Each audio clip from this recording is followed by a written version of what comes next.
YouTube channel लोक दर्पण पर मैं भूपेंद्र डोंगरियाल आप सभी श्रोताओं का हार्दिक स्वागत करते हुए आज आप सभी के लिए एक नई कहानी लेकर हाजिर हुआ हूं। तो आइए सुनते हैं आज की कहानी, जिसका शीर्षक है मैं भी रसिया हूं। आज बड़ी मुश्किल से साल भर बाद मैं भी किचन किंग बनकर पत्नी के साथ रसोई में होली की गुजिया बना रहा था। इस तरह रसोई की दहलीज पार करने के पीछे मेरा कोई खास मकसद नहीं था। आजकल अक्सर होली के हुड़दंग में जो कुछ दिखता है, उससे मेरा 37 में एक कम का आंकड़ा रहता है, क्योंकि मैं तो जन्मजात रंगीन मिजाज इंसान हूँ।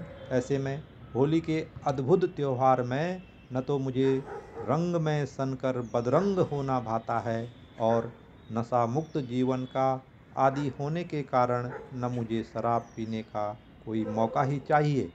इसलिए आज पहली बार पत्नी जी इस बात पर बेहद प्रसन्न थी कि मैं बेवजह रसोई में उनकी मदद कर रहा हूँ।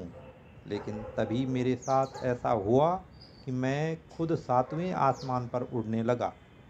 गांव, देहात, प्रदेश और देश की बात छोड़िए साहब, विश्व की सुपर पावर अमेरिका के प्रथम पुरुष के नाम से फेसबुक पर मुझे अचानक एक फ्रेंड रिक्वेस्ट मिल गई। मैं क्या करता? इधर खौलते तेल की कढ़ाई में लाल पीले गुजियाओं को संभालूं, या सुपर पावर देश के प्रथम पुरुष की फ्रेंड रिक्वेस्ट को संभालूं? अब मैं असमंजस की स्थिति में था। होली की 2 दिन की छुट्टी क्या मिली कि न जाने उन्हें कैसे पता चला कि मैं अभी फुर्सत में हूँ। मन में विचार आया कि न जाने जो बाइडन मुझे क्यों याद कर रहा होगा। कहीं वह यूक्रेन रशिया युद्ध के बीच खुद को अकेला महसूस तो नहीं कर रहा होगा। लेकिन मैं 7 समंदर पार से इस मुसीबत में उसकी क्या मदद कर सकता हूँ, जबकि मेरे पास न तो कोई वीज़ा और न पासपोर्ट ही है।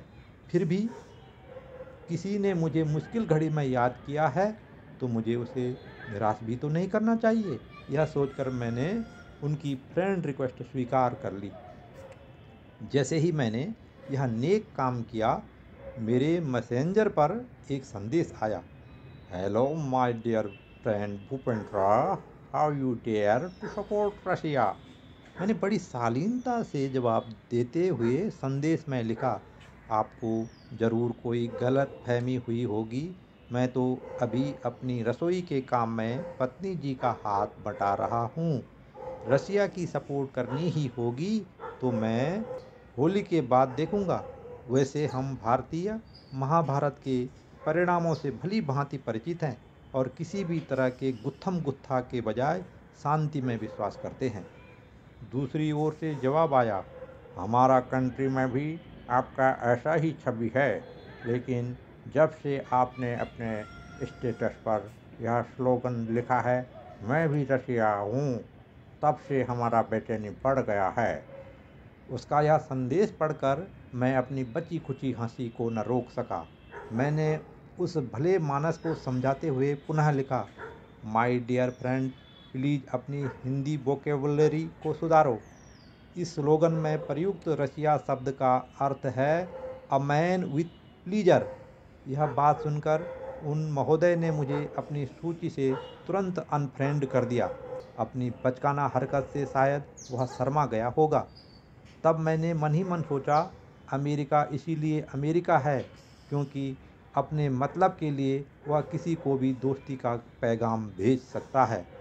अभी चाशनी में गुजिया की पहली खेप तैयार भी नहीं हुई थी कि उधर मुझे अपने फेसबुक में एक नई फ्रेंड रिक्वेस्ट दिखाई दी। जैसे ही मैंने फ्रेंड रिक्वेस्ट में नाम देखा, मेरे तो होश ही उड़ गए। इस बार यह रिक्वेस्ट किम जोंग के नाम से भेजी गई थी। मैं अब मुसीबत में फंस गया। रिक्वेस्ट स्वीकार करूं तो भी आफत थी, और स्वीकार न करने का मतलब तो आप सभी जानते ही हैं। कहीं वह फेसबुक पेज के अंदर से ही बम्बार्डिंग न कर दे, मरता क्या न करता। आखिर मैंने यह रिक्वेस्ट भी स्वीकार कर ली। लेकिन थोड़ी ही देर बाद मुझे ऐसा लगा कि मेरा संदेह पूर्वाग्रह से ग्रसित था। मेरे इस नए दोस्त ने लिखा, thank you for supporting Russia, we also support Russia. यदि आप मुझ पर यकीन करो तो फिलहाल मैं भी रसिया हूँ। यह सुनकर मैं घबरा गया, कहीं और कोई बवाल खड़ा न हो जाए। इसलिए मैंने तुरंत फेसबुक पर अपना स्टेटस स्लोगन बदला और उसके सामने लिखा, बुरा न मानो होली है। मैं थोड़ी देर के लिए रसिया बना था, लेकिन बिन बुलाए इन विकट परेशानियों को देखते हुए अब मैं अपने शब्द ससम्मान वापस ले चुका हूँ। इस तरह एक कवि और लेखक का रसिया बनने का स्वप्न पहली बार में ही चकनाचूर हो गया। इसके बाद होलिका दहन के उपरांत मैंने अपना व्हाट्सएप देखा तो पता चला कि यह जो बाइडन और किम जोंग और कोई नहीं बल्कि मेरे पड़ोसी होनहार दोस्त थे, जो इस तरह की नकली फेसबुक आईडी से नए दौर की होली खेलते हुए मेरे जैसे सीधे साधे लोगों के रंग में भंग डाल रहे थे। तो यह थी आज की कहानी, मैं भी रसिया हूँ। आपको यह कहानी कैसे लगी अपने कमेंट्स में अवश्य लिखें। बहुत बहुत धन्यवाद।